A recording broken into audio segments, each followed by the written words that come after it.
Subscribe کریں ہمارے channel کو اور بیل آئیکن کو کلک کریں تاکہ ہماری ہر نئی آنے والی ویڈیوز آپ تک بآسانی پہنچ سکے۔ بسم اللہ الرحمن الرحیم۔ حضرت یوسف علیہ السلام۔ بسم اللہ الرحمن الرحیم۔ حضرت یعقوب علیہ السلام کے 12 بیٹے تھے، 10 بیٹے ایک بیوی سے اور 2 بیٹے دوسری بیوی سے تھے۔ یہ 2 بیٹے حضرت یوسف علیہ السلام اور بنیامین تھے۔ ایک تو حضرت یوسف علیہ السلام چھوٹے تھے، پھر بے حد حسین تھے، اس لیے قدرتی طور پر حضرت یعقوب علیہ السلام کو آپ سے بے تحاشا محبت تھی۔ اس بے تحاشا محبت کی وجہ سے بڑے 10 ستیلے بھائی آپ سے حسد کرنے لگے۔ آپ کی عمر 12 سال ہوئی تو آپ نے ایک خواب دیکھا۔ آپ نے اپنے یہ خواب والد محترم کو سنایا۔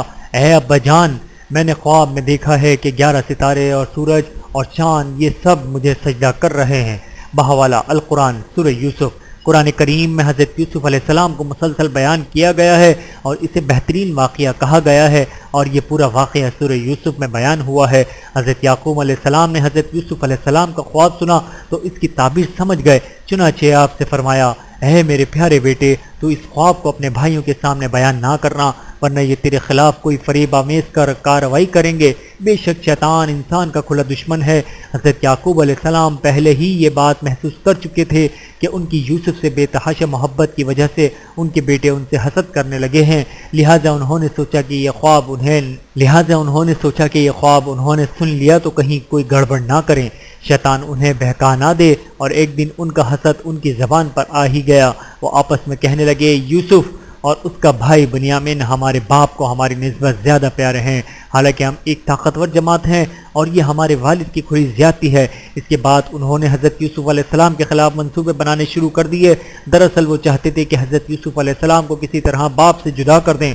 اب اس کی کئی صورتیں تھیں، ایک یہ کہ حضرت یوسف علیہ السلام کو قتل کر دیں، دوسرا یہ کہ اسے کسی دور دراز جگہ چھوڑ آئیں۔ ان میں سے یہودا نے مشورہ دیا، ہمارا مقصد تو صرف یہ ہے کہ کسی طرح باپ کی توجہ یوسف سے ہٹ جائے اور وہ ہم سے محبت کرنے لگے، اس لیے یوسف کے قتل کا گناہ اپنی گردن پر لینے کی ضرورت نہیں۔ اس کی ایک صورت یہ ہو سکتی ہے کہ کہیں دور جنگل میں کوئی غیر آباد کنواں ہو تو اس میں اسے پھینک دیتے ہیں، ورنہ قتل کے بعد کسی نہ کسی کی لاش پر نظر پڑے گی تو شک ہم پر ہی جائے گا۔ غیر آباد کنویں میں ڈالنے سے کم از کم اتنا تو ہوگا کہ ہم لوگ قتل کی بدنامی سے محفوظ رہیں گے۔ تمام بھائیوں نے یہودا کی اس تجویز سے اتفاق کیا۔ ادھر انہیں کسی طرح حضرت یوسف علیہ السلام کے خواب کے بارے میں معلوم ہو گیا۔ اب تو وہ اور زیادہ آپ کے خلاف ہو گئے، چنانچہ باپ کی خدمت میں حاضر ہوئے اور بولے، اے ابا جان، اس کی کیا وجہ ہے کہ یوسف کے بارے میں آپ ہم پر اعتماد نہیں کرتے، حالانکہ ہم تو اس کے خیر خواہ ہیں۔ ہم سیر کے لیے جا رہے ہیں، آپ اسے بھی ہمارے ساتھ بھیج دیجئے، یہ ہمارے ساتھ کھیلے گا، کھائے گا، پیے گا، اور یقین جانیے اس کی حفاظت ہماری ذمہ داری ہے۔ ان کی اس بات کے جواب میں حضرت یعقوب علیہ السلام نے فرمایا، تم اسے اپنے ساتھ لے جانا چاہتے ہو، یہ بات تو میرے لیے غم کا سبب ہوگی۔ میں اس بات سے ڈرتا ہوں کہ تم اس کی طرف سے غافل نہ ہو جاؤ اور کوئی بھیڑیا اسے نہ کھا جائے۔ اس علاقے میں دراصل بھیڑیوں کی کثرت تھی، اس لیے حضرت یعقوب علیہ السلام نے یہ جملہ فرمایا۔ آپ کی بات سن کر حضرت یوسف علیہ السلام کے بھائیوں نے کہا، آپ بلا وجہ گھبرا رہے ہیں، ہم ان کی حفاظت کا ذمہ لیتے ہیں۔ ہم 10 طاقتور جوان کیا اپنے چھوٹے بھائی کی حفاظت بھی نہیں کر سکتے؟ انہوں نے بہت اصرار کیا۔ آخر حضرت یعقوب علیہ السلام مجبور ہو گئے اور حضرت یوسف علیہ السلام کو ساتھ لے جانے کی اجازت دے دی۔ روانگی سے پہلے حضرت یعقوب علیہ السلام نے اپنے 2 بڑے بیٹوں یہودا اور روبیل سے پھر کہا، دیکھو تم یوسف کا خاص خیال رکھنا، آپ کافی دور تک ساتھ بھی گئے، جب تک والد نظر آتے رہے انہیں دکھانے کے لیے بھائیوں نے انہیں گود میں اٹھائے رکھا، کبھی ایک بھائی گود میں لے لیتا تو کبھی دوسرا کندھے پر بٹھا لیتا، یہاں تک کہ والد نظروں سے اوجھل ہو گئے۔ اب وہ فوراً ہی دل کا غبار نکالنے لگے، گود سے نیچے پھینک دیا۔ یوسف رونے لگے، ان سے کہنے لگے، بھائیو تم مجھ سے ایسا سلوک کیوں کر رہے ہو؟ ان کے دل تو پتھر کے ہو چکے تھے، انہوں نے ذرا بھی ترس نہ کھایا، الٹا انہیں مارنے پیٹنے لگے۔ اب آپ یہودا کے پاس گئے کہ حضرت یعقوب علیہ السلام نے خاص طور پر انہیں ان کا خیال رکھنے کے لیے کہا تھا۔ بھائی آپ تو کچھ خیال کریں، ابا جان سے آپ نے کیا وعدہ کیے تھے؟ اس پر یہودا کو کچھ ترس آیا، وہ باقی بھائیوں سے اور یوسف علیہ السلام کے درمیان آ گیا۔ اس پر بھائیوں نے کہا، اچھا تو اب تو اس کی حمایت کر کے باپ کی نظروں میں اچھا بننا چاہتا ہے، اگر تو نے ہمارے راستے میں روڑا اٹکایا تو ہم تیرے بھی خاتمہ کر دیں گے۔ یہودا نے دیکھا کہ سارے بھائی ایک طرف ہو گئے اور وہ اکیلا رہ گیا ہے اور یہ مجھے بھی مار ڈالیں گے، تو اس نے کہا تم نے یوسف کو مار ڈالنے کا ارادہ کر ہی لیا ہے تو ایسا کرو، اسے کسی کنویں میں گرا دو، اس طرح سانپ بھی مر جائے گا اور لاٹھی بھی نہیں ٹوٹے گی۔ اس جنگل میں ایک ویران کنواں موجود ہے، اسے اس میں گرا دو، یہ اپنی موت آپ مر جائے گا۔ اللہ تعالیٰ نے اس بات کو اس طرح بیان کی، پھر لے چلے اسے یعنی حضرت یوسف علیہ السلام کو کہ اسے گمنام کنویں میں ڈال دیں۔ آخر وہ اس کنویں کے پاس آ گئے، حضرت یوسف علیہ السلام کو اٹھایا اور کنویں میں گرانے کے لیے تیار ہو گئے۔ ادھر اللہ تعالیٰ نے حضرت جبرائیل علیہ السلام کو حکم دیا، اے جبرائیل جا ہمارے ستم رسیدہ یوسف کو کنویں کی تہہ میں گرنے سے سنبھال لے۔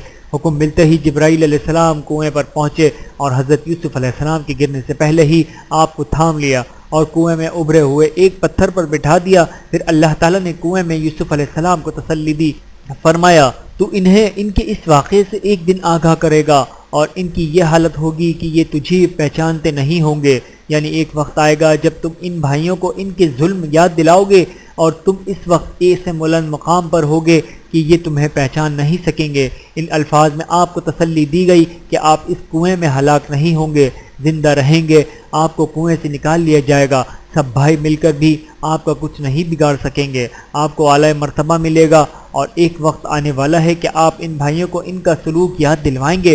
حضرت یوسف علیہ السلام کے بھائیوں نے آپ کو کنویں میں گرانے کے بعد آپ کے کرتے کو کسی جانور کے خون میں رنگ دیا اور یہ کرتا لیے واپس روتے پیٹتے گھر پہنچے۔ ظاہر ہے ان کا یہ رونا فرضی تھا۔ آتے ہی کہنے لگے، اے ہمارے ابا جان، ہم سب آپس میں دوڑ لگا رہے تھے، ایک دوسرے سے آگے نکلنے کی کوشش میں لگ گئے۔ یوسف کو ہم نے سامان کے پاس چھوڑ دیا تھا، بس ایک بھیڑیا اسے کھا گیا۔ ہم جانتے ہیں آپ ہماری بات کا یقین نہیں کریں گے، چاہے ہم کتنے ہی سچے ہی کیوں نہ ہوں۔ انہوں نے یہ جھوٹی کہانی گھڑ ڈالی۔ پھر حضرت یوسف علیہ السلام کا خون میں لتھڑا ہوا کرتا یعقوب علیہ السلام کو دکھایا، لیکن ان میں اتنی عقل نہیں تھی کہ کرتے کو چیر پھاڑ ڈالتے، بس خون لگا کر لے آئے۔ اس کرتے کو دیکھتے ہی حضرت یعقوب علیہ السلام نے کہا، وہ بھیڑیا یا کتنا ہوشیار اور عقل مند تھا کہ اس نے میرے بیٹے کے کرتے پر ایک دانت بھی نہ مارا، یعنی یوسف علیہ السلام کو بھیڑیے نے کھا لیا اور کرتا جھوکا تو رہا۔ حضرت یوسف علیہ السلام کے بھائی اس سوال کا جواب نہ دے سکے۔ دراصل آپ کو حضرت یوسف علیہ السلام کا خواب یاد تھا اور اطمینان تھا کہ آپ جہاں بھی ہیں زندہ سلامت ہیں، اور بھیڑیے والی کہانی من گھڑت ہے۔ ہو سکتا ہے اللہ تعالیٰ نے آپ کو یہ اطمینان دلا دیا ہو اور آپ نے ان سے فرمایا، یہ سب تمہاری سازش ہے، اپنے دلوں سے گھڑی ہوئی باتیں ہیں۔ بہرحال میں صبر جمیل اختیار کرتا ہوں، نہ کسی غیر کے سامنے شکوہ کروں گا، نہ تم سے کوئی انتقام لوں گا، صرف اپنے اللہ سے دعا کرتا ہوں کہ اس معاملے میں میری مدد فرمائے۔ ادھر کنویں کا حال سنیے، بھائیوں نے تو اس خیال سے آپ کو کنویں میں ڈالا تھا کہ حضرت یوسف علیہ السلام مارے خوف کے مر جائیں گے، مگر ہوا یہ کہ 3 دن گزر جانے کے بعد بھی حضرت یوسف علیہ السلام کنویں میں خیر و عافیت سے رہے۔ اللہ تعالیٰ نے آپ کو اپنی قدرت سے زندہ رکھا۔ ایسے میں ایک قافلہ اس طرف سے گزرا، انہیں پانی کی ضرورت تھی۔ کنواں نظر آیا تو 1-2 آدمیوں کو پانی نکالنے کے لیے کہا۔ انہوں نے کنویں میں ڈول ڈالا، ڈول نیچے آیا تو حضرت یوسف علیہ السلام نے خیال کیا ان کے بھائیوں کو ان پر ترس آ گیا ہے اور انہیں نکالنے کے لیے یہ ڈول ڈالا ہے، چنانچہ آپ ڈول میں بیٹھ گئے۔ قافلے کے ساتھیوں نے جب ڈول نکالا تو ان کی حیرت کی انتہا نہ رہی۔ ڈول میں ایک نہایت حسین اور جمیل لڑکا موجود تھا۔ مارے حیرت کے ان میں سے ایک چلا اٹھا، واہ رے خوش قسمتی، یہ تو ایک لڑکا ہے۔ ڈول کھینچنے والی کی خوشی اور حیرت کی وجہ یہ تھی کہ اس زمانے میں غلامی کا رواج تھا، کسی کے ہاتھ کم عمر اور خوبصورت لڑکا لگ جاتا تو وہ اسے بہت بڑی دولت سمجھتے تھے، کیونکہ ایسے لڑکے کی بہت اچھی قیمت مل جاتی تھی، اور حضرت یوسف علیہ السلام سے بڑھ کر خوبصورت تو آج تک اس نے کوئی لڑکا دیکھا ہی نہیں تھا۔ اللہ تعالیٰ نے حضرت یوسف علیہ السلام کو سارے عالم کے حسن و جمال کا نصف حصہ عطا فرمایا تھا اور باقی نصف حصہ ساری مخلوق پر تقسیم فرمایا ہے۔ آپ کے دائیں رخسار پر ایک تل تھا، اس تل کی وجہ سے آپ کا حسن اور بھی بڑھ گیا تھا۔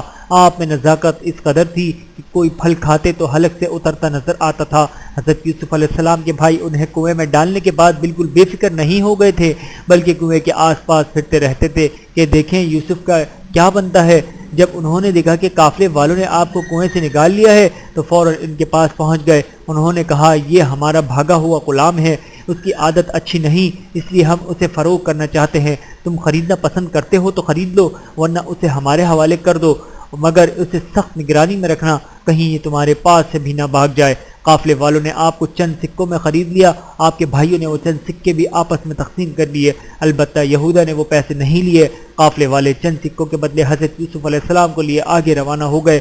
وہ بہت خوش تھے، چند سکوں کے بدلے میں اتنا اچھا غلام ہاتھ لگا تھا، البتہ انہیں یہ ڈر تھا کہ کہیں یہ ان کے پاس سے بھاگ نہ جائے، اس لیے مصر پہنچتے ہی انہوں نے آپ کو فروخت کرنے کی ٹھانی۔ انہوں نے اعلان کیا، ہم اس غلام کو فروخت کرنا چاہتے ہیں، جو خریدنا چاہے آ کر دیکھ لے۔ حضرت یوسف علیہ السلام کی حد سے زیادہ خوبصورتی کو دیکھ کر لوگ جمع ہو گئے اور بڑھ چڑھ کر قیمت لگانے لگے۔ آخرکار عزیز مصر نے آپ کو خرید لیا۔ یہ شخص مصر کا وزیر خزانہ تھا، ایک روایت کے مطابق وہ فوج کا افسر تھا، اس کی بیوی کا نام زلیخا تھا، اس کا نام رائل آیا ہے بحوالہ تفسیر عثمان۔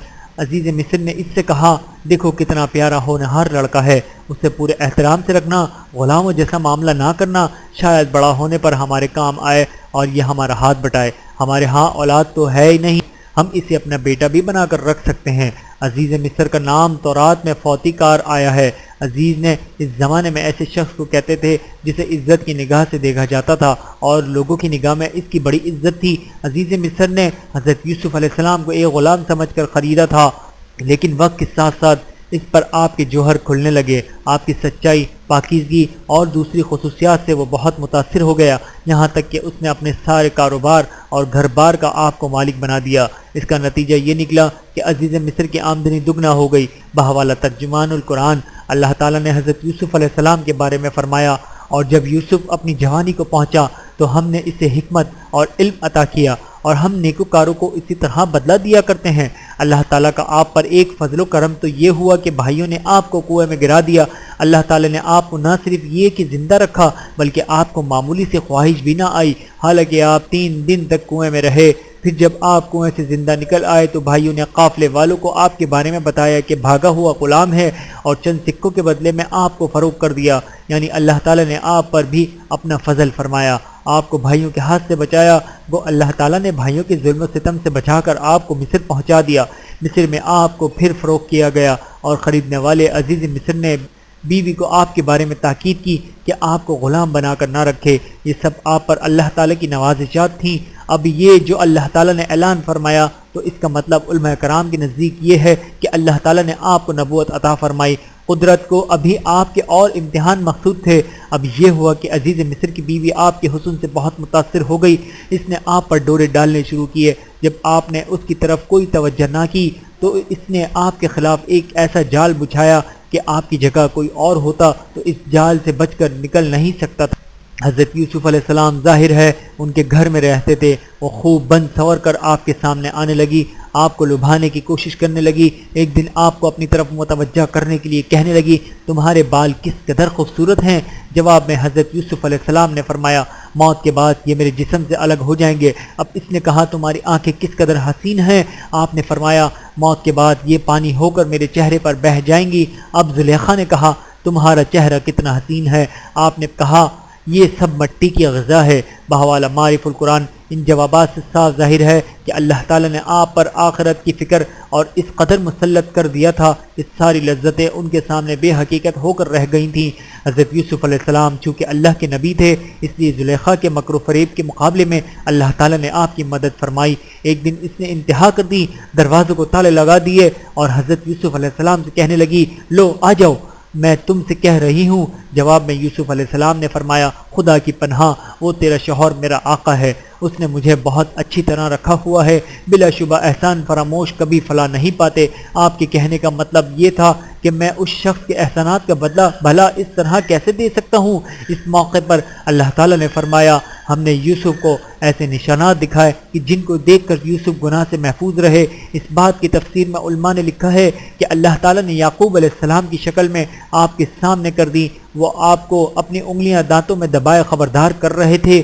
بعض علماء نے لکھا ہے کہ عزیز مصر کی صورت سامنے کر دی تھی۔ اس سلسلے میں اور بھی کئی قول ہیں۔ اب حضرت یوسف علیہ السلام اس کی شر سے بچنے کے لیے بھاگ کھڑے ہوئے۔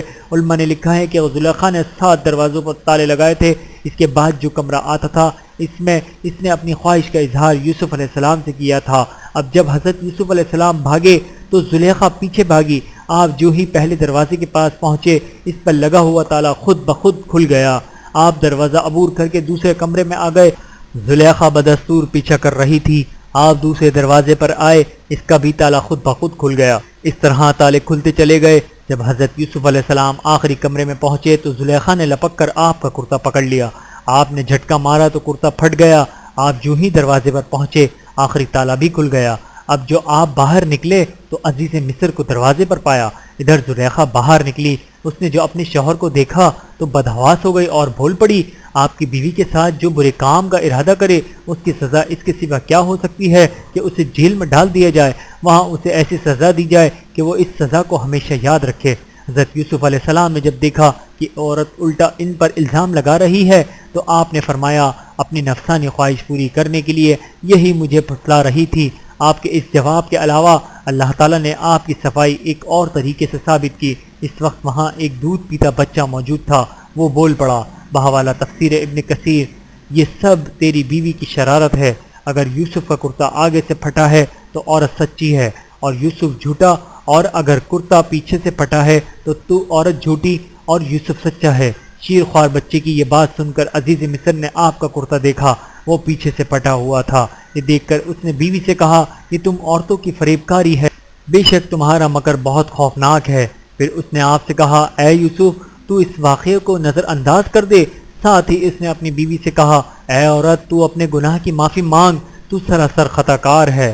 اب یہ ہوا کہ یہ واقعہ چھپانا رہا، عزیز مصر کی بدنامی ہونے لگی۔ بڑے بڑے گھرانوں کی عورتوں میں اس واقعہ کا چرچا ہونے لگا۔ وہ کہنے لگیں، دیکھو اس عورت پر کیا بھوت سوار ہوا، اپنے زرخرید غلام سے منہ کالا کرنا چاہتی تھی۔ یہ باتیں زلیخا تک بھی پہنچ گئیں۔ اسے بہت غصہ آیا۔ اس نے ان سب عورتوں کی اپنے گھر دعوت کی۔ جب سب عورتیں آ گئیں تو اس نے دسترخوان بچھا دیا، اس پر پھل رکھے، ساتھ میں چھریاں رکھ دیں جن سے پھل کاٹے جا سکیں۔ جب سب نے اپنے اپنے ہاتھوں میں پھل کاٹنے کے لیے چھریاں پکڑ لیں تو اس نے ایک دم حضرت یوسف علیہ السلام کو اندر بلوا لیا۔ جو ہی ان عورتوں کی نظریں حضرت یوسف علیہ السلام پر پڑیں، ان سب کی نظریں ان کے چہرے پر جم کر رہ گئیں اور انہوں نے ہاتھ میں پکڑی ہوئی چھریوں سے پھلوں کی بجائے اپنے ہاتھ کاٹ ڈالے۔ یعنی انہیں ہوش ہی نہیں رہا کہ پھل کاٹ رہی ہیں یا انگلیاں کاٹ رہی ہیں، اور ساتھ میں پکار اٹھیں، اللہ کی قسم یہ آدمی نہیں، یہ تو کوئی فرشتہ ہے۔ جب ان عورتوں کی یہ حالت ہو گئی تو زلیخا نے ان سے کہا، یہی تو وہ غلام ہے جس کے بارے میں تم مجھے تانے دیتی ہو، مگر یہ ظالم اس قدر سخت دل ہے کہ میرے قابو میں نہیں آیا۔ پھر اس نے حضرت یوسف علیہ السلام سے کہا، کوئی بات نہیں یوسف، تو نے میری بات نہیں مانی، میں بھی تجھے جیل بھجوا کر رہوں گی۔ اس واقعے کے بارے میں باتیں جب زیادہ پھیل گئیں تو عزیز مصر نے سوچا یوسف علیہ السلام کو کچھ مدت کے لیے جیل بھجوا دینا ہی بہتر ہوگا تاکہ چگمگوئیاں سد پڑ جائیں۔ ادھر حضرت یوسف علیہ السلام نے حالات اس قدر خراب دیکھے تو اللہ تعالیٰ سے دعا یوں کی، اے میرے رب مجھے قید پسند ہے اس بات کی نسبت جس کی طرف یہ مجھے بلاتی ہے، اگر تو مجھے اس کے فریب سے نہیں بچائے گا تو میں بے عقل ہو جاؤں گا۔ اس پر اللہ تعالیٰ نے ارشاد فرمایا، یوسف کے رب نے اس کی دعا قبول کر لی، پھر ان سے اس کا فریب دور کر دیا، بے شک وہ سننے والا خبردار ہے۔ یہاں ذہنوں میں سوال پیدا ہوتا ہے کہ حضرت یوسف علیہ السلام نے جیل کی دعا کیوں کی؟ اس کا جواب یہ ہے کہ پہلے واقعے کے بعد زلیخا اپنے ارادے سے باز نہیں آئی تھی، اس کے اندر خواہش کی آگ اور بھڑک اٹھی، اب وہ اور زیادہ اوچھے ہتھ کنڈے اختیار کرنے لگی تھی اور آپ کو دھمکیاں دینے لگی تھی، وہ آپ کو جیل بھجوا دے گی۔ وہ کہتی تھی، یا میری بات مانو یا جیل جانے کے لیے تیار ہو جاؤ۔ اس بنیاد پر آپ نے دوسری بات کو ترجیح دی اور دعا کی، یا اللہ میں شیطانی اور حرام کام کے مقابلے میں قید خانے کو بہتر سمجھتا ہوں، قید کی سختیاں منظور ہیں، تیری نافرمانی منظور نہیں۔ ادھر عزیز مصر میں اپنی بیوی کی ان بےہودہ حرکات کی وجہ سے بدنام ہو رہا تھا، تنگ آ کر اس نے بھی یہی فیصلہ کیا کہ حضرت یوسف علیہ السلام کو جیل بھجوا دے، اگرچہ وہ اچھی طرح جانتا تھا کہ حضرت یوسف علیہ السلام بالکل بے گناہ ہیں، اور اس نے آپ کو جیل بھجوا دیا۔ تاہم اس نے جیلر کو ہدایت کی کہ آپ کو قیدی نہ سمجھے، اس نے کسی مصلحت کے تحت آپ کو جیل بھجوایا ہے، انہیں آرام سے رکھے۔ اور اس طرح حضرت یوسف علیہ السلام کے پیغمبر جیل میں آ گئے۔ جس زمانے میں آپ جیل پہنچے اسی زمانے میں مصر کے بادشاہ ریان بن ولید کے 2 ملازم جیل میں قید تھے۔ ان میں سے ایک بادشاہ کا باورچی تھا اور دوسرا ساقی تھا۔ ان پر الزام تھا کہ انہوں نے بادشاہ کو زہر دیا ہے۔ ان دونوں کے مقدمے کا ابھی فیصلہ نہیں ہوا تھا۔ ادھر جیل پہنچتے ہی حضرت یوسف علیہ السلام کی عبادت اور ذکر وغیرہ کی وجہ سے شہرت ہو گئی، قیدی انہیں پسند کرنے لگے۔ اللہ تعالیٰ نے آپ کو خواب کی تعبیر بتانے کی صلاحیت عطا فرمائی تھی۔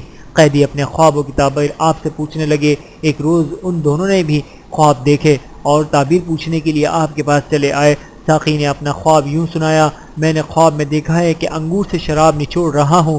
باورچی نے یہ خواب سنایا: میں نے دیکھا ہے کہ اپنے سر پر روٹیاں اٹھا رکھی ہیں اور ان میں سے پرندے نوچ نوچ کر کھا رہے ہیں۔ ان کے خواب سن کر آپ نے ان سے فرمایا: تم لوگوں کو جیل میں جو کھانا ملتا ہے، اس کے آنے سے پہلے میں تمہیں خواب کی تعبیر بتا دوں گا، لیکن اس سے پہلے میں تم لوگوں کو بتا دینا چاہتا ہوں کہ مجھے تعبیر کا علم کہاں سے حاصل ہوا ہے اور میرا مذہب کیا ہے۔ تو تم سن لو، میں ان لوگوں کے دین پر نہیں ہوں جو اللہ پر ایمان نہیں رکھتے اور جو آخرت کے منکر ہیں، اور یہ بھی بتا دیتا ہوں کہ نہ میں کاہن ہوں اور نہ نجومی، بلکہ میرے علم کا سرچشمہ اللہ تعالیٰ کی وحی ہے، اور میں ہمیشہ کافروں اور باطل پرستوں کے بنائے ہوئے دین سے دور رہا ہوں۔ میں اپنے باپ دادا ابراہیم علیہ السلام، اسحاق علیہ اور یعقوب علیہ السلام کے دین پر رہا ہوں، جو شرک سے بیزار اور ایک اللہ کو ماننے والے تھے۔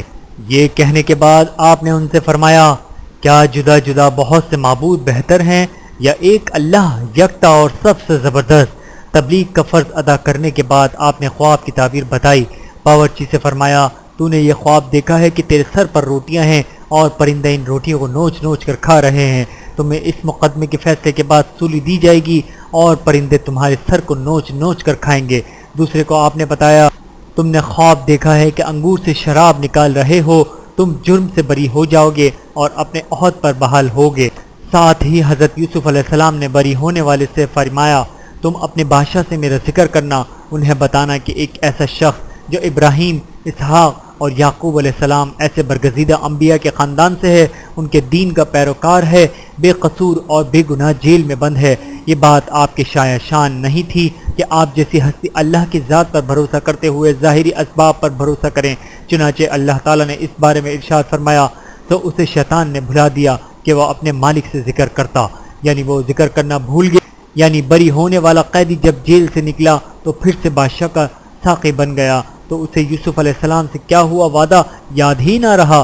اس کے جیل سے رہا ہونے کے بعد یوسف علیہ السلام تقریباً 7 سال تک جیل میں رہے۔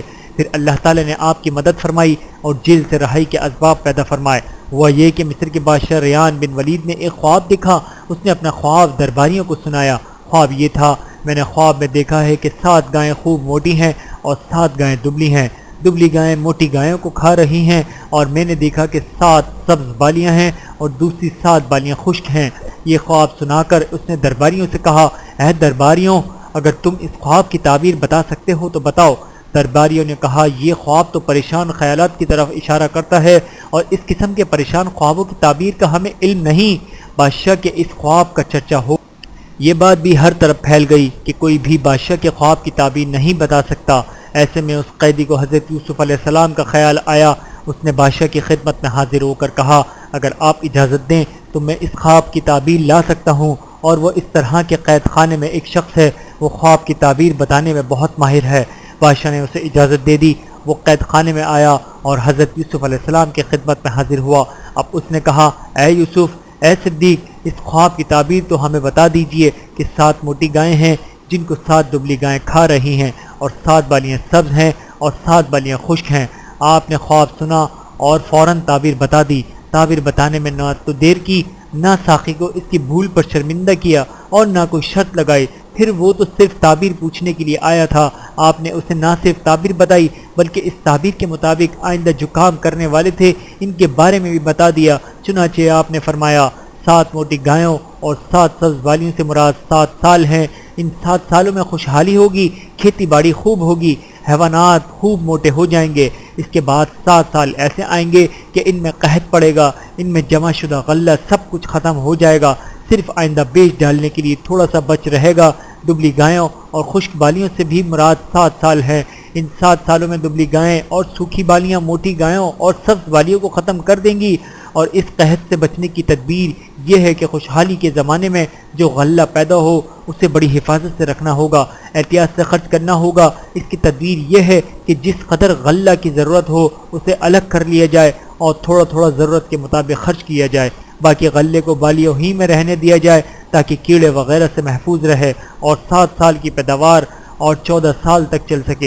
ایسا نہ کیا گیا تو قحط کا مقابلہ نہیں کیا جا سکے گا۔ یہ تعبیر اور تدبیر بتانے کے بعد آپ نے فرمایا: 7 سال قحط کے گزرنے کے بعد اللہ تعالیٰ رحم فرمائے گا خوب بارشیں ہوں گی، غلہ اور پھل خوب پیدا ہوں گے، جانوروں کے تھن دودھ سے بھر جائیں گے۔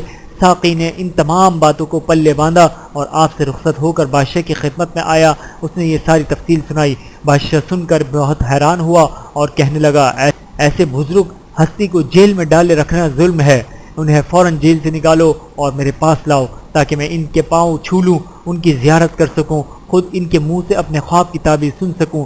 بادشاہ کے آدمی جیل پہنچے اور حضرت یوسف علیہ السلام سے کہا، بادشاہ آپ سے ملاقات کرنا چاہتا۔ آپ نے جواب میں فرمایا، اپنے بادشاہ سے کہو ان عورتوں کا حقیقی واقعہ کیا ہے جنہوں نے چھریوں سے اپنے ہاتھ کاٹ، بے شک میرا رب ان کی فریب کاریوں سے خوب واقف ہے۔ آپ کے یہ کہنے کا مطلب یہ تھا کہ پہلے میرے بارے میں تحقیقات کی جائیں، مجھے جس الزام میں قید میں ڈالا گیا ہے اس کے بارے میں ان عورتوں سے پوچھا جائے، پھر میں جیل سے باہر آؤں گا۔ چونکہ آپ اللہ کے نبی تھے، آپ کو معلوم تھا کہ کسی پیغمبر کے بارے میں ذرا سی بدگمانی بھی تبلیغ کے کام میں رکاوٹ ڈال سکتی ہے۔ اگر آج ہی شاہی حکم ملتے ہی جیل خانے سے باہر نکل کھڑا ہوا تو ممکن ہے کہ لوگ میری پاک دامنی پر شک کریں، لہٰذا جیل سے نکلنے سے پہلے اپنی پاک دامنی ثابت کرنا ضروری ہے۔ اسی لیے آپ نے جیل سے نکلنے میں جلدی نہیں کی۔ آپ نے قاصد سے فرمایا، اپنے بادشاہ سے جا کر کہو تجھے ان عورتوں کا مقصد معلوم ہے جنہوں نے دعوت کے موقع پر پھل کاٹنے کی بجائے اپنے ہاتھ کاٹ لیے تھے۔ بحوالہ سورہ یوسف۔ بادشاہ کو آپ کا پیغام ملا تو اس نے ان عورتوں سے واقعے کی حقیقت معلوم کی۔ ان سب نے کہا، اللہ کی قسم ہم نے یوسف میں ذرا سی بھی برائی نہیں پائی۔ جب ہاتھ کاٹنے والی عورتوں نے حضرت یوسف علیہ السلام کی پاک دامنی کا اعتراف کر لیا تو اب زلیخا کے لیے اس کے سوا کوئی چارہ نہ رہا کہ اپنی غلطی کا صاف صاف اقرار کر لیتی۔ چنانچہ اس نے کہا، اب تو سچی بات سب پر کھل ہی گئی ہے۔ واقعہ یہ ہے کہ میں نے ہی اسے اپنے لیے آمادہ کرنا چاہا تھا اور بلا شبہ وہ راست باز ہے۔ جب ساری کہانی کھل کر سامنے آ گئی تو حضرت یوسف علیہ السلام نے فرمایا، اس تحقیقات سے میرا مقصد یہ تھا کہ عزیز کو معلوم ہو جائے میں نے اس سے کوئی خیانت نہیں کی، اور اسے یہ معلوم ہو جائے کہ خیانت کرنے والوں کے فریب کو خدا چلنے نہیں دیتا۔ آخر حضرت یوسف علیہ السلام جیل سے نکل کر شاہی دربار کی طرف روانہ ہوئے۔ دربار کے دروازے پر پہنچنے تو آپ نے یہ دعا فرمائی، میری دنیا کے لیے میرا رب کافی ہے اور ساری مخلوق کے بدلے میرا رب میرے لیے کافی ہے۔ جو اس کی پناہ میں آ گیا وہ بالکل محفوظ ہے، اس کے سوا کوئی معبود نہیں۔ دربار میں داخل ہوئے تو آپ نے فرمایا، السلام علیکم ورحمۃ اللہ۔ پھر بادشاہ آپ کے سارے حالات سن کر اور آپ کی بیان کردہ تعبیر سن کر پہلے ہی آپ سے بہت متاثر ہو چکا تھا۔ آپ سے ملاقات ہوئی تو اور زیادہ گرویدہ ہو گیا۔ ملاقات کے دوران بادشاہ نے پوچھا، اس تعبیر کی روشنی میں قحط کے 7 سال گزارنے کی کیا تدبیر ہے؟ اس پر آپ نے جواب میں فرمایا، آپ مجھے اپنے ملک کے خزانوں پر مقرر کر دیں، میں ایک اچھا محافظ اور ان امور سے واقف ہوں۔ بادشاہ آپ کے حالات دیکھ چکا تھا، آپ کے بارے میں سب کچھ جانتا تھا۔ اس نے یہ بات بھی جان لی تھی کہ حضرت یوسف علیہ السلام ہی حکومت کرنے کے اہل ہیں۔ چنانچہ اس نے اپنے تمام درباریوں کو طلب کیا، پھر سب کی موجودگی میں شاہی تاج آپ کے سر پر رکھا، گویا صرف آپ کو وزیر خزانہ ہی نہیں پورے ملک کا بادشاہ بنا دیا اور خود گوشہ نشین ہو گیا۔ لیکن یوسف علیہ السلام کی نظروں میں حکومت حاصل کرنا اہم نہیں تھا، آپ کی خواہش تھی کہ بادشاہ مسلمان بھی ہو جائے تاکہ جہنم کے عذاب سے بچ جائے۔ آخر آپ کی تبلیغ سے بادشاہ مسلمان ہو گیا۔ بحوالہ تفسیر قطبی مظہری قصص الانبیاء۔ ادھر عزیز مصر کی وفات ہو گئی تو بادشاہ نے آپ کو مشورہ دیا، اب آپ زلیخا سے نکاح کر لیں۔ آپ نے بادشاہ کی یہ بات مان لی، زلیخا سے آپ کا نکاح ہو گیا۔ اس سے آپ کے ہاں 2 بیٹے، 1 بیٹی پیدا ہوئی۔ آپ نے تخت پر بیٹھتے ہی مصر کی رعایا کی راحت اور آرام کے لیے ایسے اقدامات کیے کہ ساری رعایا خوشحال ہو گئی۔ اب شاہ مصر کے خواب کے مطابق 7 سال خوشحالی کے تھے۔ آپ نے ان 7 سالوں میں غلے کا ذخیرہ کرنا شروع کرایا، لوگوں کو اس کی تدبیریں بتائیں، زائد گندم کو اس کی بالیوں میں رکھا جانے لگا تاکہ کیڑا نہ لگے۔ ایک وقت کھانے کا حکم فرمایا، شاہی باورچیوں اور درباریوں کو بھی ایک وقت کھانے کا حکم دیا۔ آپ خود بھی ایک وقت کھانے لگے۔ اس پر لوگوں نے کہا، آپ تو مصر کے تمام خزانوں کے مالک ہیں، پھر آپ کیوں ایک وقت کھاتے ہیں؟ آپ نے فرمایا، یہ میں اس لیے کرتا ہوں کہ مجھے اپنی رعایا کی بھوک کا احساس ہے۔ آخر ملک میں قحط شروع ہو گیا، ملک کے دور دراز حصوں سے لوگ غلہ لینے کے لیے آنے لگے۔ ایک روز ایک نوجوان آیا، اس نے غلے کی ضرورت بیان کی، آپ نے اسے غلہ دینے کا حکم دیا، وہ غلہ لے کر چلا گیا۔ وہ پھر آیا اور غلے کا سوال کیا، آپ نے اسے پھر غلہ دینے کا حکم دیا۔ وہ تیسری بار پھر آیا تو آپ نے اس سے فرمایا، بندہ خدا خیال کر اس وقت قحط کی کیا حالت ہے، لوگ کس قدر پریشان ہیں۔ اس پر اس نے کہا، اگر آپ کو میرے بارے میں معلوم ہو جائے تو آپ مجھے انکار نہیں کریں گے۔ اب آپ نے اس سے پوچھا اپنا حال بیان کر۔ اس نے کہا میں وہی لڑکا ہوں جس نے شیر خواری میں آپ کی پاک دامنی کی گواہی دی تھی، اب میں جوان ہو گیا ہوں۔ یوسف علیہ السلام یہ سن کر بہت خوش ہوئے اور اسے کئی من غلہ دیا اور نقد رقم بھی دی۔ قحط اس قدر سخت ہو گیا تھا کہ اس سے صرف مصر ہی نہیں آس پاس کے ملک بھی متاثر ہوئے تھے۔ کنعان بھی قحط کی زد میں آ گیا۔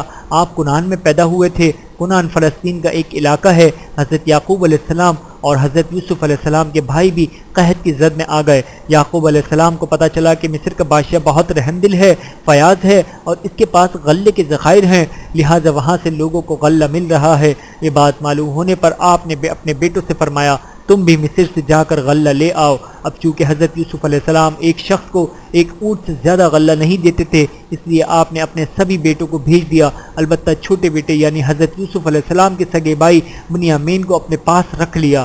یوسف علیہ السلام کے بھائیوں کو کیا معلوم تھا کہ وہ غلہ لینے سے اسی بھائی کے پاس جا رہے ہیں جسے انہوں نے کنویں میں پھینک دیا تھا۔ اس وقت اس واقعے کو 40 سال گزر چکے تھے، اس لیے جب آپ کے بھائی آپ کے سامنے آئے تو وہ آپ کو نہ پہچان سکے، البتہ آپ نے انہیں پہچان لیا۔ وہ تو سوچ بھی نہیں سکتے تھے کہ ان کا وہ بھائی بادشاہ بھی بن سکتا ہے۔ آپ انہیں پہچان تو گئے لیکن یہ بات ان پر ظاہر نہ کی۔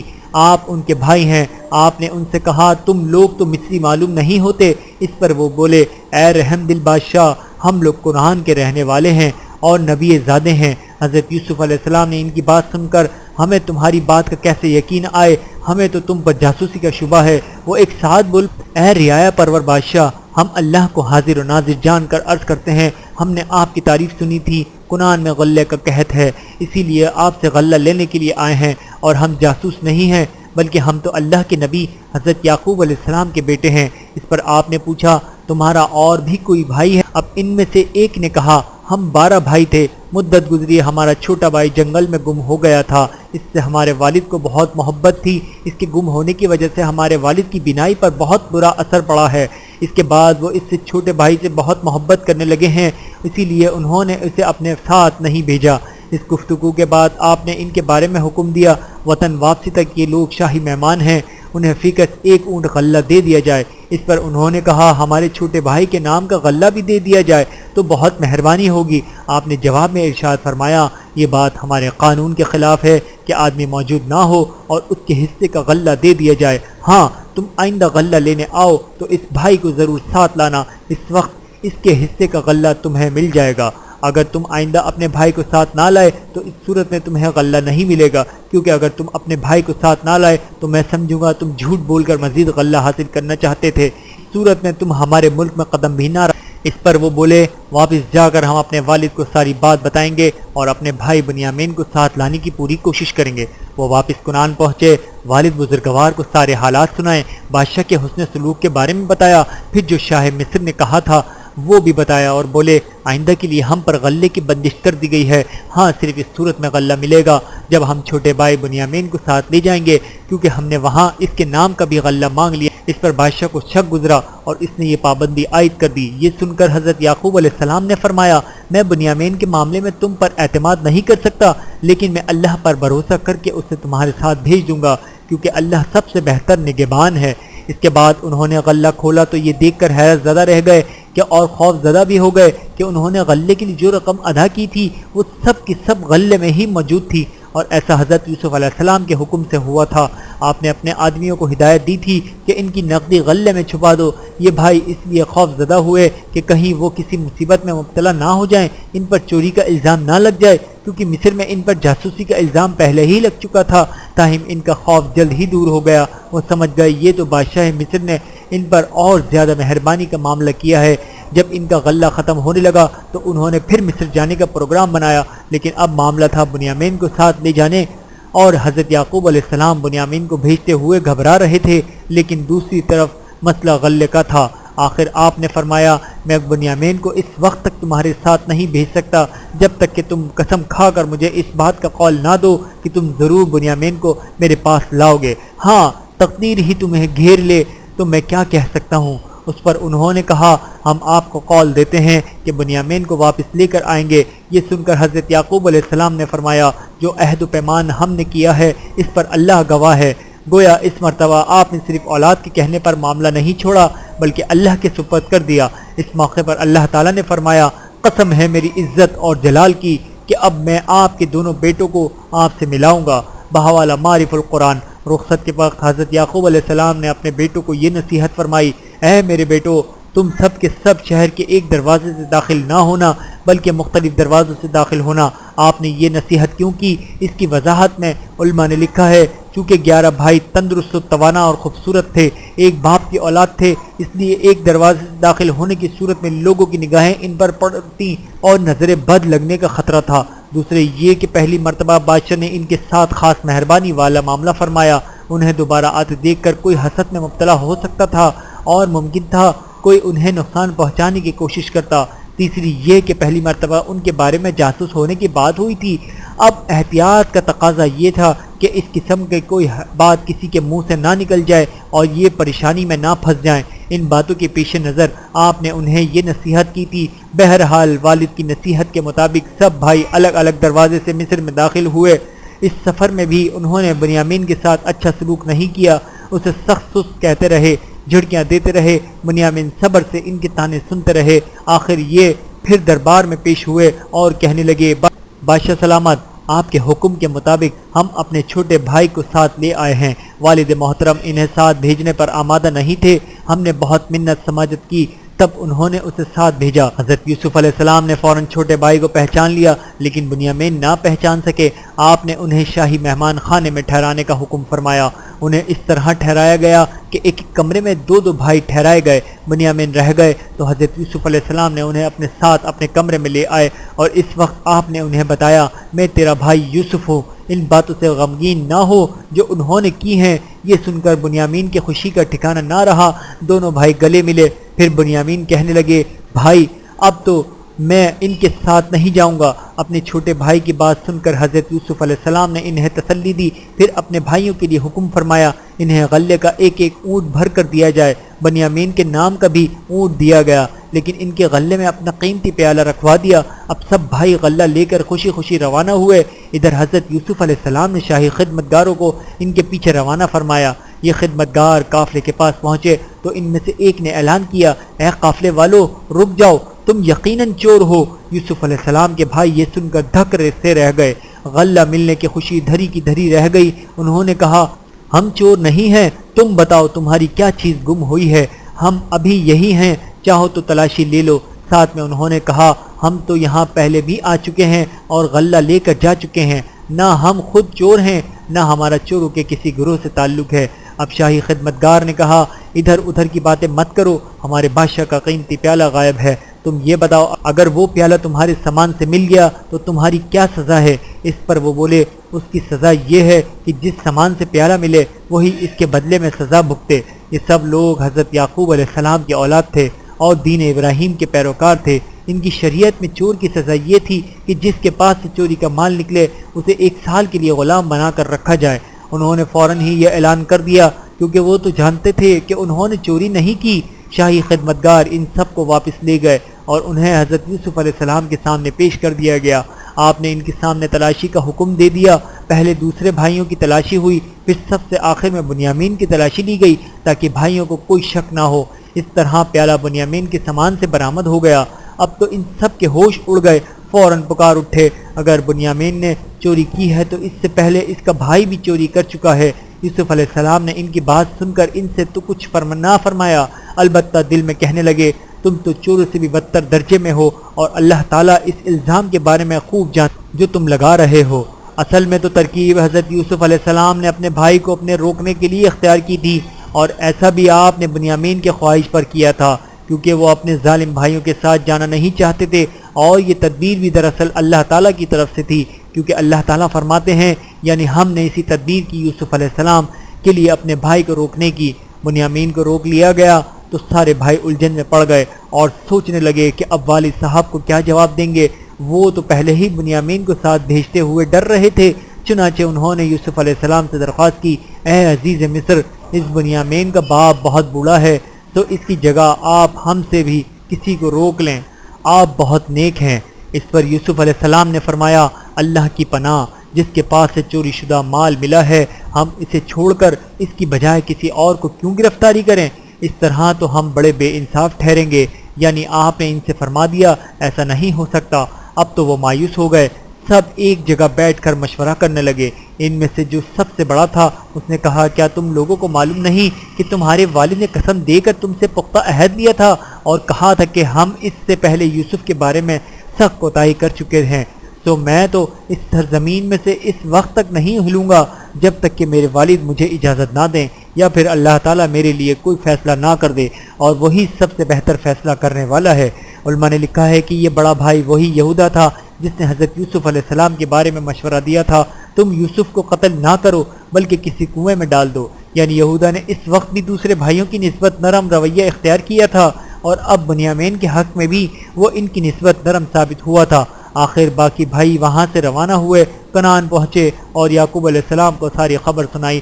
ساتھ ہی اپنی صفائی کے لیے کہنے لگے آپ اس بستی کے لوگوں سے پوچھ لیں جہاں ہم تھے، اور ان قافلے والوں سے پوچھ لیں جن کے ساتھ ہم آئے ہیں، اور یقین مانیں ہم سچ کہتے ہیں۔ حضرت یعقوب علیہ السلام پہلے ہی حضرت یوسف علیہ السلام کا صدمہ اٹھائے ہوئے تھے۔ اب انہوں نے بنیامین کے بارے میں خبر سنی تو فرمایا حقیقت یہ نہیں بلکہ تم نے بات گھڑی ہے، میں نے پہلے بھی یوسف کے معاملے میں صبر کیا تھا، اب میں بنیامین کے بارے میں بھی صبر سے کام لوں گا، اب صبر ہی بہتر ہے۔ آپ نے یہ بھی فرمایا مجھے اللہ سے امید ہے کہ وہ انہیں مجھ تک پہنچا دے گا، بے شک وہ جاننے والا اور حکمت والا ہے۔ حضرت یوسف علیہ السلام کی جدائی میں روتے روتے حضرت یعقوب علیہ السلام کی بینائی جاتی رہی تھی۔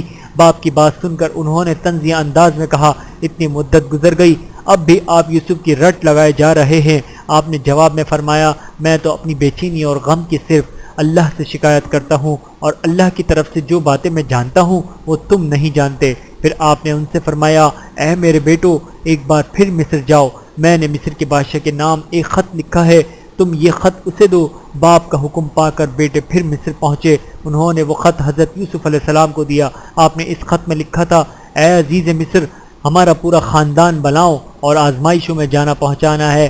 میرے دادا ابراہیم علیہ السلام کا نمرود کی آنکھ سے امتحان لیا گیا، میرے والد اسحاق کا امتحان لیا گیا، پھر ایک بیٹے کے ذریعے میرا امتحان لیا گیا، وہ مجھے سب سے زیادہ محبوب تھا، یہاں تک کہ اس کی جدائی کے صدمے سے میری بینائی جاتی رہی۔ اس کے بعد اس کا چھوٹا بھائی مجھے غم زدہ کی تسلی کے سامان تھا، اس سے آپ نے چوری کے الزام میں روک لیا، اور میں بتاتا ہوں ہم اولاد انبیاء ہیں، نہ ہم نے کبھی چوری کی نہ ہماری اولاد میں کوئی چور ہوا۔ بحوالہ معرف القرآن جلد 5۔ بھائیوں کی باتیں سن کر آپ کی حالت پہلے ہی بدل گئی تھی، یہ خط پڑھ کر تو آپ سے رہا نہ گیا۔ آپ نے فوراً فرمایا کیا تمہیں یاد ہے تم نے اپنے بھائی یوسف اور اس کے بھائی کے ساتھ کیا سلوک کیا تھا؟ بھائی عزیز مصر کی یہ بات سن کر بہت حیران ہوئے کہ اسے یہ بات کس طرح معلوم ہو گئی، چنانچہ بولے کیا آپ یوسف ہیں؟ آپ نے فرمایا ہاں میں تمہارا بھائی یوسف ہوں اور یہ بنیامین میرا بھائی ہے۔ پھر آپ نے فرمایا اللہ تعالیٰ نے ہم پر بڑا احسان فرمایا، یقیناً جو شخص اللہ سے ڈرتا اور تکلیف پر صبر کرتا ہے تو اللہ تعالیٰ ایسے نیک لوگوں کے اجر کو ضائع نہیں کرتا۔ اب حضرت یوسف علیہ السلام کے بھائی مارے شرم کے زمین میں گڑے جا رہے تھے، ساری صورتحال ان کی آنکھوں کے سامنے گھوم گئی تھی۔ آخر کہنے لگے اس میں شک نہیں اللہ تعالیٰ نے آپ کو ہم پر فضیلت عطا فرمائی ہے، اور بے شک ہم خطاوار ہیں۔ آپ کو آخر اللہ کے پیغمبر چنانچہ پیغمبرانہ اخلاق کا مظاہرہ کرتے ہوئے فرمایا آج تم پر کوئی ملامت نہیں، خدا تمہیں معاف کرے اور وہ سب رحم کرنے والوں سے زیادہ رحم کرنے والا ہے۔ گویا آپ نے انہیں فوراً ہی معاف کر دیا اور یہ بھی دعا فرمائی کہ اللہ تعالیٰ بھی انہیں معاف کر دے۔ آپ کو اپنے والد سے بچھڑے 40 سال ہو چکے تھے۔ آپ نے اپنے بھائیوں کو اپنا کرتا دے کر فرمایا تم میرا یہ کرتا لے جاؤ، تم یہ کرتا والد محترم کے چہرے پر ڈال دینا، ان کی آنکھیں ٹھیک ہو جائیں گی، پھر تم انہیں اور باقی سب گھر والوں کو بھی یہیں لے آؤ۔ اب یہ لوگ حضرت یوسف علیہ السلام کا کرتا لے کر روانہ ہوئے، ادھر یہ لوگ کرتا لے کر مصر سے نکلے، ادھر کنعان میں تشریف فرما حضرت یعقوب علیہ السلام بول پڑے مجھے یوسف کی خوشبو آ رہی ہے۔ مصر اور کنعان کا درمیانی فاصلہ 250 میل ہے، یعنی آپ کو 250 میل کے فاصلے سے کرتے کی خوشبو آ گئی، یہ سب اللہ تعالیٰ کی قدرت ہے، ورنہ جب حضرت یوسف علیہ السلام مصر ہی میں موجود تھے اس وقت تک تو آپ نے کبھی نہ کہا کہ مجھے یوسف کی خوشبو آ رہی ہے۔ آخر حضرت یوسف علیہ السلام کے بھائی حضرت یعقوب علیہ السلام کے پاس پہنچے اور آپ کا کرتا حضرت یعقوب علیہ السلام کے چہرے پر ڈال دیا۔ کرتے کا چہرے پر ڈالنا تھا کہ آپ کی بینائی لوٹ آئی اور آپ بول اٹھے میں نے تم سے کہا نہیں تھا کہ جو باتیں تم اللہ نہیں کہ جو باتیں اللہ کی طرف سے میں جانتا ہوں وہ تم نہیں جانتے؟ پھر آپ نے پوچھا تم نے یوسف کو کس حال میں پایا؟ یہودا نے جواب دیا پورے ملک میں ہر چھوٹا بڑا ان کی عزت کرتا ہے، سب ان کی تعریف کرتے ہیں، اور اب تو وہ مصر کے بادشاہ ہے۔ اس پر حضرت یعقوب علیہ السلام بولے میں نے تم سے یہ بات نہیں پوچھی کہ عزیز اور وقار کے لحاظ سے اس کی کیا حالت ہے؟ میں تو یہ پوچھ رہا ہوں کہ اس کی اپنی حالت کیسی ہے، اس کے عمل کیسے ہیں؟ اب انہوں نے کہا وہ دین کی بہترین حالت پر ہے۔ اس کے بعد بھائیوں نے باپ سے اپنے کیے کی معافی ان کے الفاظ میں مانگی، اے ہمارے ابا جان، ہمارے گناہوں کی اللہ سے بخشش طلب کیجئے، بے شک ہم ہی خطاوار تھے۔ جواب میں حضرت یعقوب علیہ السلام نے فرمایا میں ان قریب اپنے رب سے تمہارے لیے بخشش کی دعا کروں گا، یقیناً وہ بڑا بخشنے والا نہایت مہربان ہے۔ ان قریب سے آپ کا مطلب یہ تھا کہ جمعے کی شب میں یا تہجد کے وقت تمہارے لیے دعا کروں گا، کیونکہ وہ وقت قبولیت کا ہوتا ہے۔ اب یہ لوگ مصر کی طرف روانہ ہوئے، آپ کے ساتھ 67 افراد تھے۔ دوسری طرف یوسف علیہ السلام یہ اطلاعات لیتے رہے کہ حضرت یعقوب علیہ السلام مصر پہنچے۔ آخر انتظار کی گھڑیاں ختم ہو گئیں، آپ والد محترم کے استقبال کے لیے مصر سے باہر نکلے۔ ادھر حضرت یعقوب علیہ السلام مصر کے دروازے پر پہنچے۔ حضرت یوسف علیہ السلام نے والد بزرگوار کا شاہانہ استقبال کیا۔ آپ نے یوسف علیہ السلام کو گلے سے لگایا۔ یہ ملاقات 40 سال کی جدائی کے بعد ہوئی۔ اس طرح سب لوگ مصر میں داخل ہوئے۔ اب یوسف علیہ السلام نے چاہا اپنے والد بزرگوار اور اپنے بھائیوں کا تعارف رعایت سے کرائیں، چنانچہ آپ نے دربار عام لگائے جانے کا حکم دے دیا اور ایک چبوترا بنایا گیا۔ اس پر ان سب حضرات کو عزت اور احترام سے بٹھایا گیا تاکہ سب لوگ انہیں دیکھ لیں۔ حضرت یوسف علیہ السلام جب دربار میں حاضر ہوئے تو تمام درباریوں نے اس وقت کے دستور کے مطابق یوسف علیہ السلام کو سجدہ کیا۔ یہ دیکھ کر آپ کے والدین اور بھائی بھی سجدے میں گر گئے۔ اس طرح اللہ تعالیٰ نے حضرت یوسف علیہ السلام کی بھرے دربار میں تعظیم کرائی، اور یہ سجدہ دراصل تعظیمی سجدہ تھا۔ پہلی امتوں میں تعظیمی سجدہ کیا جاتا تھا، آن حضرت صلی اللہ علیہ وآلہ وسلم کی شریعت میں یہ حرام قرار دے دیا گیا۔ سجدے کے اس منظر کو دیکھ کر حضرت یوسف علیہ السلام پکار اٹھے، اے میرے والد محترم، یہ اس خواب کی تعبیر ہے جو میں نے بچپن میں دیکھا تھا۔ میرے رب نے اس خواب کو سچا کر دکھایا۔ مصر کا بادشاہ جو تخت و تاج سے الگ ہو گیا تھا، اس نے بھی حضرت یوسف علیہ السلام کے خاندان کا بہت احترام کیا، انہیں رہائش کے لیے زرخیز زمین دی، اور یہ خاندان اس مقام پر آباد ہو گیا۔ اللہ تعالیٰ نے حضرت یوسف علیہ السلام کو جو عروج عطا فرمایا، اس پر آپ نے ان الفاظ میں شکر ادا کیا، اے میرے رب، آپ نے مجھے حکومت کا ایک بڑا حصہ دیا، اور آپ نے مجھے خزانوں کی تعبیر کا علم بھی عطا فرمایا۔ اے آسمان اور زمین کے پیدا کرنے والے، آپ ہی دنیا اور آخرت میں میرا کارساز ہیں۔ آپ مجھے فرما برداری کی حالت میں یعنی اسلام پر موت دیں، اور مرنے کے بعد مجھے اپنے نیک بندوں کے ساتھ ملا دیں۔ وفات سے پہلے حضرت یوسف علیہ السلام نے یہ وصیت فرمائی، جب میری وفات ہو جائے اور بنی اسرائیل سرزمین فلسطین میں جا کر آباد ہوں تو میری لاش کو مصر میں نہ چھوڑیں، بلکہ میرے آبائی وطن کنعان میں والد بزرگوار یعقوب علیہ السلام اور دادا اسحاق علیہ السلام کے پاس لے جا کر دفن کر دیں۔ جب آپ کا انتقال ہوا تو آپ کو دریائے نیل کے کنارے دفن کر دیا گیا۔ جب حضرت موسیٰ علیہ السلام بنی اسرائیل کو مصر سے لے کر چلے تو بذریعہ وحی انہیں حکم ہوا حضرت یوسف علیہ السلام کی لاش کو نکال کر اپنے ساتھ لے جائیں، اور ان کی وصیت کے مطابق انہیں باپ دادا کے پاس دفن کریں۔ جب حضرت موسیٰ علیہ السلام کو یہ حکم ملا تب آپ نے قبر کا پتہ چلایا، پھر قبر کو کھود کر تابوت نکال کر اپنے ساتھ لے گئے اور حضرت یعقوب اور اسحاق علیہ السلام کے پہلو میں دفن کیا۔ اللہ تعالیٰ کی ان پر کروڑوں رحمتیں ہوں، آمین ثم آمین۔ صدق اللہ العلی العظیم۔ ویڈیو دیکھنے کا بہت شکریہ۔ مزید ویڈیوز دیکھنے کے لیے ہمارے چینل کو سبسکرائب کریں۔ اگر ویڈیو پسند آئے تو لائک کریں۔ اچھی بات کو دوسروں تک پہنچانا صدقہ جاریہ ہے۔ جزاکم اللہ خیرا کثیرا۔ اپنا اور اپنے پیاروں کا بہت زیادہ خیال رکھیے گا، اور مجھے دعاؤں میں یاد رکھیے گا۔ Take care. اللہ حافظ۔